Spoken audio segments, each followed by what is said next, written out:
Chapter 9.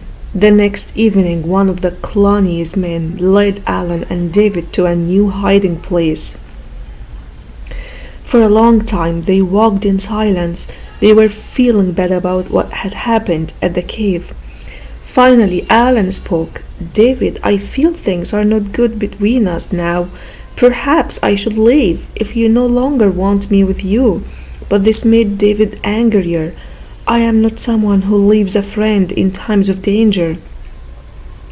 "It's very wrong of you to think that I would. Davy, I owe you my life and I lost all your money. I am ashamed, but you should try to make me feel better," said Alan, trying to calm his friend. "I never said anything about that." "That's stupidity," exclaimed David. "And you want me to make you feel better? You should think less of yourself and more of others." "Well, you are right. Let's not speak of it any more," Alan said in a much quieter voice. They had now reached a land covered in fog. "Through here," their guide told him. "You will come to the lowlands when you reach the river Forth. It's your best hope for keeping out of sight of the soldiers. I myself will go no further." Alan looked unsure. "Yes, though we have to go through Campbellland and all my old enemies." "Still, I'll do as you advise," he said thoughtfully. Alan and David walked on. Heavy rain came and David started feeling worse. His body ached and his throat was very sore. He slept on wet ground. One day during their rest, Alan said, "We'll stay here for a while. I'll sleep first." "But can you stay awake this time?" David felt Alan was mocking him. He answered angrily, "You're more afraid now, I'm sure. We are in Campbellland and they have beaten you as much as the English," he said. "You insult me," Alan shouted, pulling his sword out. David took out his own sword. They stood facing each other like enemies ready to fight. Then Alan threw down his sword. "No, Davy, no, this is wrong.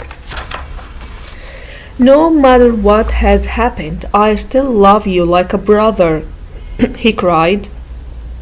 Dave threw his own sword down. "I'm sorry, Alan. I don't know what I'm saying. I'm sick near death. Forgive me," he said, and he fell to the ground.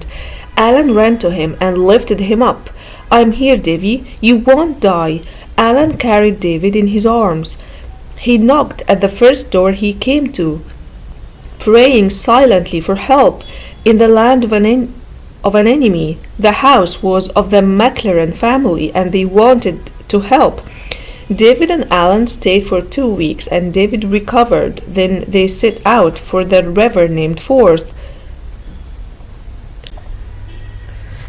This marked the border between the highlands, where they had been for months, and the lowlands, where there were fewer soldiers. Less than a day's travel beyond the Forth was the harbor where David's adventure had started. He was very excited as he planned to find his uncle's lawyer, Mr. Rankler, and tell him everything. Alan had agreed to help David get back his inheritance in any way he could, but when they got to the river, they saw soldiers. They were guarding the bridge. Well, Davy will have to wait till night and find a place to swim across," said Alan. Late at night, they crept along the riverside. Suddenly, Alan felt David drag him down into the tall grass. A minute later, he saw a troop of soldiers march by. When the danger had gone, he smiled at David. "You're getting very good at moving secretly. You may beat me yet at this game," he told his friend. They began swimming. The water was very cold and the river wide. Near the other side, Alan had to help David, who almost sank with tiredness. When they reached land, they lay on the grass, gasping for breath. The next morning, Alan hid in the nearby fields, while David went to look for the lawyer. David set out and after some hours stood on a hill overlooking the harbor. He felt strange. He had returned to the very place where everything had started. Now he had to find the lawyer's office. He asked the way, though some people looked curiously at him, as his clothes were wrinkled and damp. He knocked at the door. A tall, thin man with glasses opened it. "Good morning, young man," he said. "What can I do for you?" "Are you Mr. Rankler?" David asked. "Yes," said the lawyer. "I, sir, am David Balfour. You know my name. I think I have passed through many dangers and many adventures before I could reach you here. I will tell you all about it, but in your office, I ask," the boy said politely.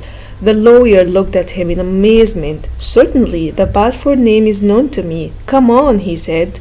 In his office, David told him the full story, everything that happened right after his parents' death. The lawyer listened, saying nothing till David had finished the long story. Mr. Rankler, I must now place my trust in you," continued David. "I am the rightful owner of Shaw's house and have no one else to help me get what is rightfully mine." The lawyer was silent a while. He looked thoughtful. Well, David, everything you have told me about your family history agrees with my own information," he said. "You have been lost for 2 months. Your village priest, Campbell, came to me asking about you. We both visited Ebenezer Balfour,